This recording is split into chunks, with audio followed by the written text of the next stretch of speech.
Shri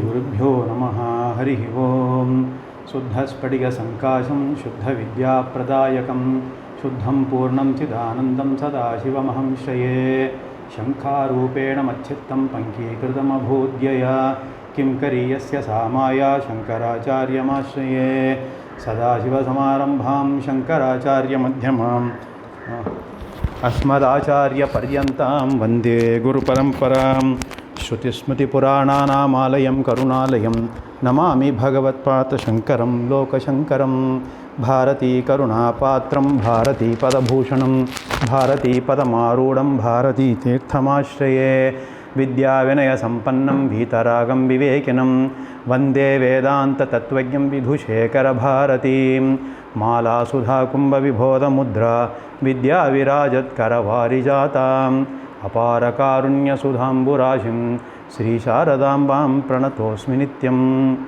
Om. In the previous classes, we saw all those human goals that we need to achieve. Now, today we will take up Shāstram, another topic, Shāstram. Our scriptural literature is all in Sanskrit. Scriptural literature in English, in Sanskritam it is called Shāstram. Shāstram is derived from the root Shās, Tra. So Shās means to command, to teach. A literature which commands human beings in the initial stages and then teaches in the later stages is called Shāstram.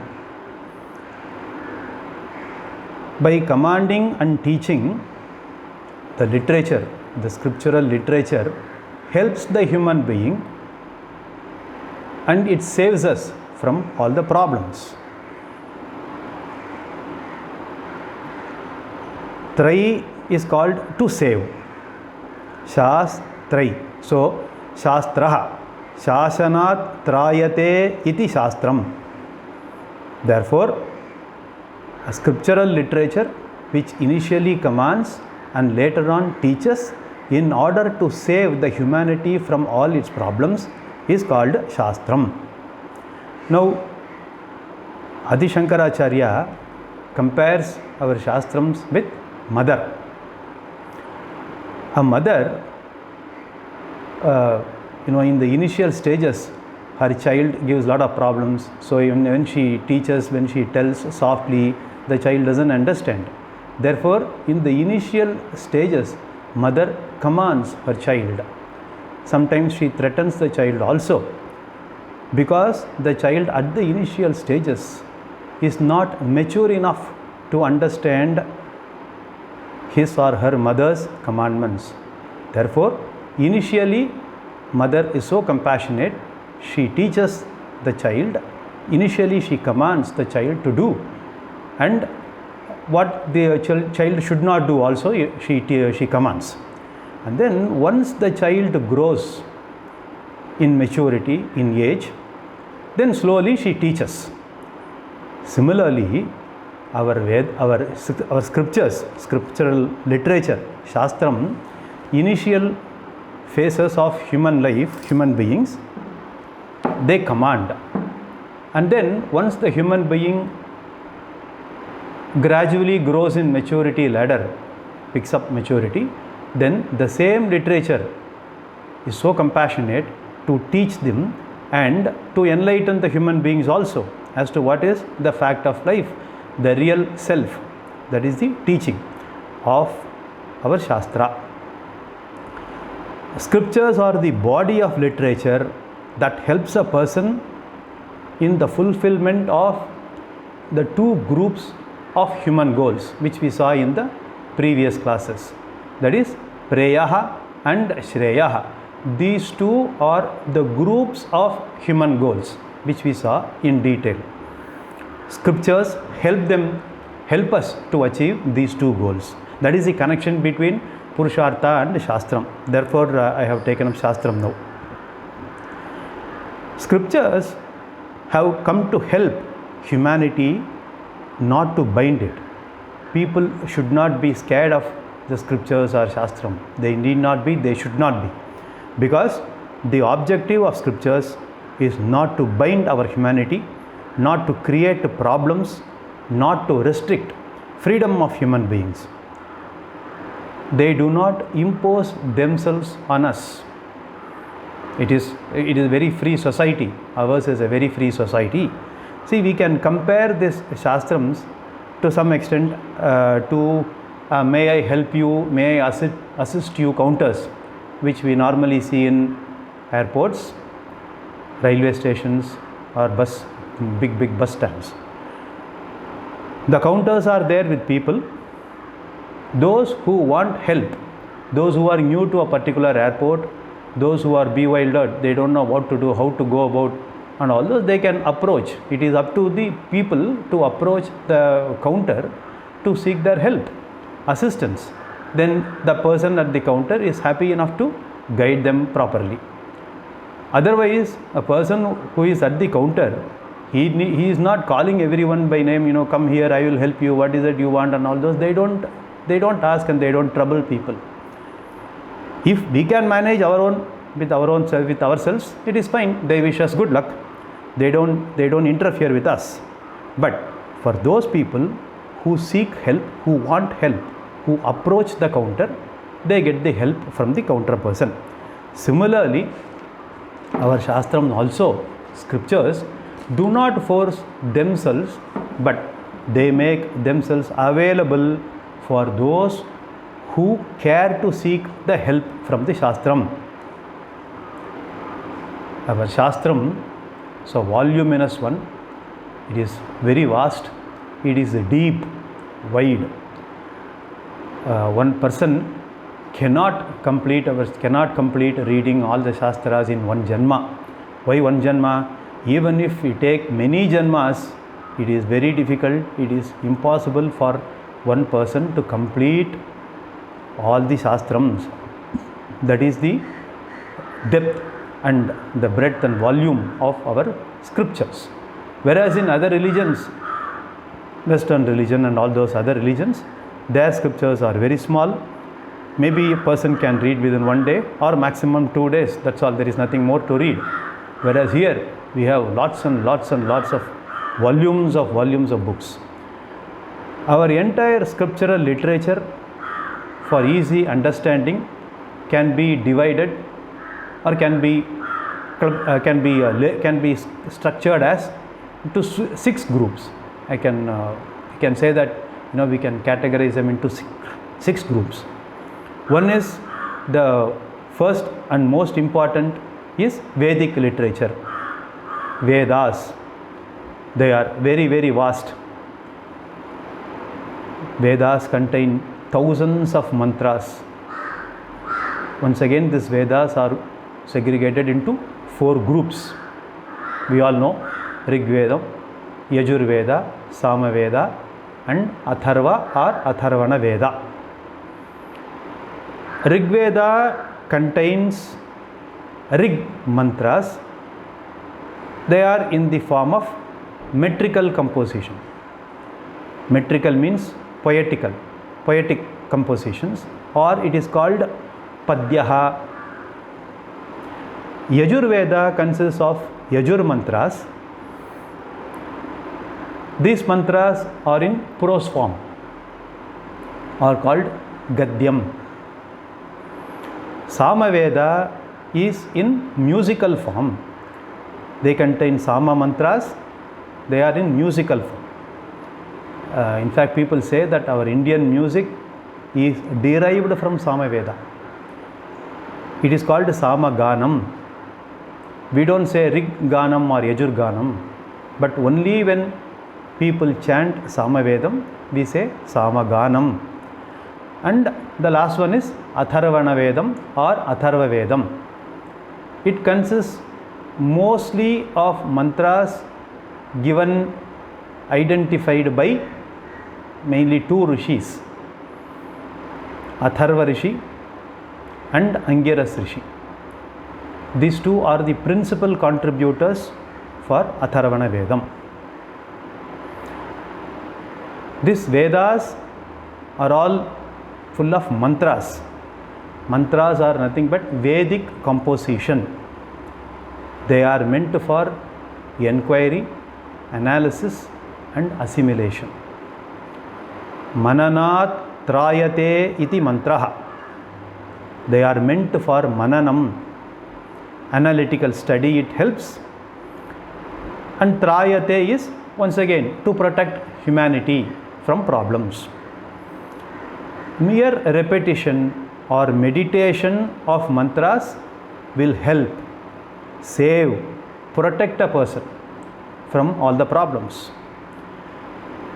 Our Vedas are principal source of knowledge, Moola Shāstram. With Vedas are derived from the root vid, to know. Vedana sadhanatvad vedaha or pramanatvad vedaha. Now, who is the author of these Vedas? Definitely it is not invented by human beings. It is beyond the intelligence of any human being. It is revealed by none other than Ishvara. Lord Himself has given these Vedas to humanity. Now, God does not give directly. He doesn't come and then teach us in front of students. He doesn't give like that. No, it is not like that. Along with the creation of this whole universe, this Jagat, Ishvara has created Veda also. So, right from beginning of this universe, Vedas are also there. Ishvara is also there. So, Vedas, like we can say God, we can, for example, in order to understand this concept, we can compare God with transmitting stations. In this room, I have a lot of waves, sound waves, electric waves, magnetic, electromagnetic waves, microwaves, so many waves are there. I cannot receive anything, I cannot understand what is this wave and all. It is not possible because human beings are not bestowed with that type of intelligence. We are not equipped with that intelligence. However, even now at this moment there are so many waves around us. Now, in the initial stages, when God created this universe, rishis came. Rishis are also human beings, but they have a lot of tapas, full of sattva guna. Therefore, they had a lot of capability to receive these waves, we can say, of Veda, which are transmitted by Bhagavan and then gave it to humanity. So, rishis are intermediaries or pipelines through whom we receive the Veda mantras. If we take God as transmitting station, rishis can be compared to receiving centers for receiving and telling us what is Veda. If you have a TV set, there are a lot of channels. We have to tune a particular station channel to get that particular Shankara TV or ZTV and all those things. So like that, a rishi, he does penance, tapas, and then receives the mantras which are in the air, given by God. So, a particular wavelength is received by the rishi and given to humanity. Rishis are like receiving centers. Ishvara is the transmitter. Thus, it is not, Vedas are not products of human beings, but they are the product of Bhagavan, Lord Ishvara Himself.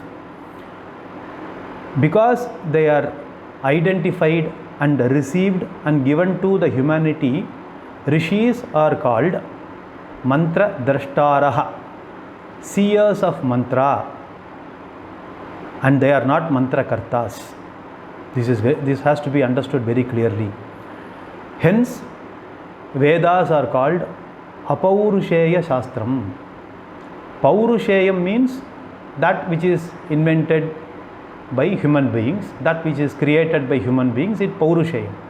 But because Vedas are given by Lord Himself, not by human beings, they are called Apaurusheya Shāstram, Pramanam. So this is the source of knowledge. Lord at the time of creating the world has transmitted Vedic teaching, as I already told you. So it is always available. It is not born on a particular day. Along with this universe, God has created Vedas also.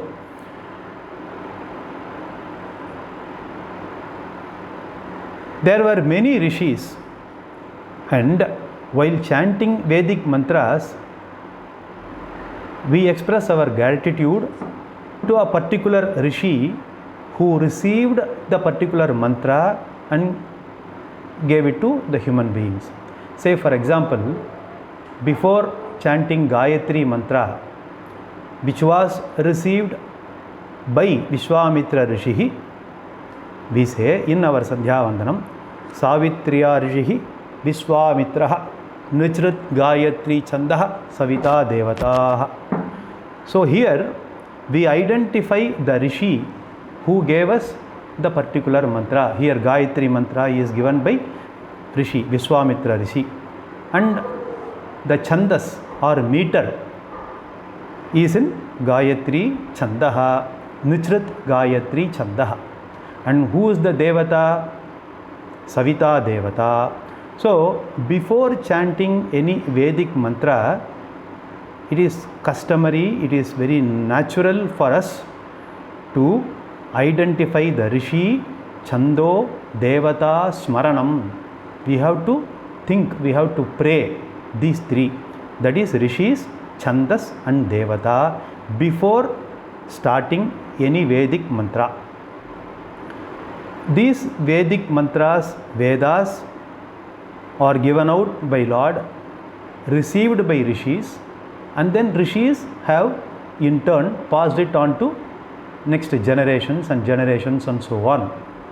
All these were done in a systematic manner only by teaching. Shabda Pramanam. It was not written in the original form. It was not in script form. It was not transcribed or written, anything like that. It was only in Shabda Rupa. It was received by Rishis in Shabda Rupa, and then it was transferred to other Shishya Parampara, their generations, the next generations, only through Shabda. So it is Karna Parampara. So Guru teaches, Shishya listens, learns by his ears, and then he memorizes that. So it is called Karna Parampara. Therefore, it is called Shruti also. Veda is called Shrutihi because we hear through our ears and then retains, memorizes, and then we tell. So it is called Shruti. Guru Upadeshena Shruyate Iti Shrutihi. Therefore, Veda, also known as mantras, also known as Shruti, which is Apaurusheya Pramanam, we saw. Hence, our cultural literature is entirely Vedic culture, Vaidika Parampara, Vaidika Sampradaya. So, we are all called Vaidikas. We are identified as Hindus by people who came subsequently and all those things. But initially, we were all Vaidikas only. Because our Parampara is Vedic Parampara, everything stems from Vedas. Veda mantrams are in prose forms. We saw that they are chantable in prose form. In order to chant, they have swaras also. Intonation is called. It is in prose form. So they have swaras. Once see, that is how the Vedas are taught by Guru and learnt by Shishyas. Only through Shabda Pramanam we saw. He retains in his memory and then he teaches his Shishyas. And this is how the whole Vedas were preserved. If you see, but nowadays it is all afterwards, after a long time, human beings also lost their memory power. They got attracted to other materialistic benefits and all those, so their attention span was lesser. So we were dependent on written form. So some people started writing Vedas and they were available in book form. So once it is available in written form, the importance given to memory is slowly reduced. So we don't memorize that because we are very confident that the book is available, I can refer to it at any point of time. Now slowly Vedas were reduced to books and all those. And due to invasion of Muslims and British from outside, lot of Veda literature were destroyed, burnt and all those. And they killed a lot of Vaidika Parampara people, Vedic Parampara, Vedikas. So the Vedams also, along with them, along with the Gurus, along with people, Vedas also, some portion or many portions have been lost. Now what is available is only very, very few, they say. So even the Vedas which are available today, a person cannot read, understand, memorize even one Veda in his whole lifetime. So if so many things were lost in the past, you can understand the vastness of our Veda. Even nowadays, people organize Parayanam of Vedam. For example, Yajurveda Parayanam, they organize. And many priests come there, do pujas, and then they start chanting Yajurveda mantras. They chant for hours, days together. We don't pay attention to all this because we don't know and we are not interested. We are very much worried about our daily routines and all those. But if you closely observe this Vedic Panditas, they don't refer to any book, but they keep on chanting this Veda mantras for days together. This is the power of human mind to retain, and that too Vedikas, the Veda Parampara. So that is how it was preserved for so many years. So this is about something about Vedas. Second layer is, as I told, it is, we can group it as 6 groups. The first one we saw as Veda Pramanam. The second layer is Sutra literature. Sutra is in the form of, in English we can call it as aphorism. aphorism, aphorism in English. It is in cryptic form. It is in a nutshell form. Contains a lot of ideas in capsule form. Not elaborate. Veda mantras only, Vedas only, but subsequent rishis, they came, they understood Vedas, and then lot of capsule statements were made so that these sutras can be memorized easily. They are all Vedic teaching only in codified form. They are codified. The function of this sutra is codification and clarification of the entire Vedas. What do you mean by codification? Is classification and rearrangement of entire Vedas based on topics. Vedas are so many. Ananta vai Vedaha. Lots and lots of Veda mantras are there. They are not organized, arranged in a systematic manner. All details are available in all places, all strewn around. If one is interested in a particular subject or topic, one has to wade through the entire Vedas to find out in which part it is there. Some portion will be available in the last portion of Atharvana Veda. Some of the parts of the subject which we want may be available in the first portion of Yajurvedam. So it is very difficult for human beings to find out. Rishis, out of compassion, they have structured Vedas, they have codified Vedas in a nutshell form. They are called Sutrani. In Sutras, ideas are culled or collected from various places of Vedas and they are arranged systematically, topic wise. What are the topical classification which we can call it as?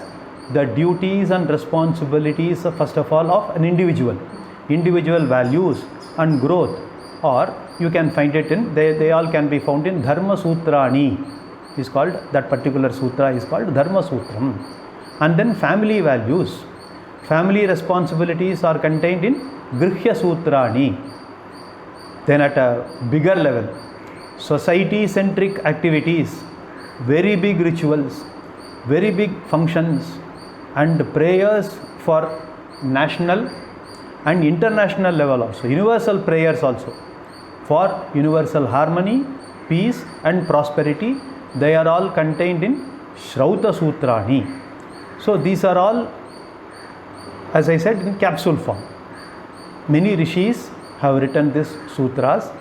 For example, Gautama Sutrani, written by Gautama, Apastamba Sutrani, Parashara Sutrani, and others have written many other sutras. These sutras are Paurusheya Shāstram. They are culled, they are gathered from Apaurusheya Vedas and then they are arranged systematically by rishis. Therefore, all these are called Paurusheya Shāstram. Now, for today, we will conclude at this point and we will see more of Sutra and other categories of our Shastras in the next classes. Hari Om. Purnamadav Purnamidam Purnat Purnamudachyate Purnasya Purnamadaya Purnamevavasishyate. Om Shanti Shanti Shanti. Hari Om. Ram Ram. Thank you.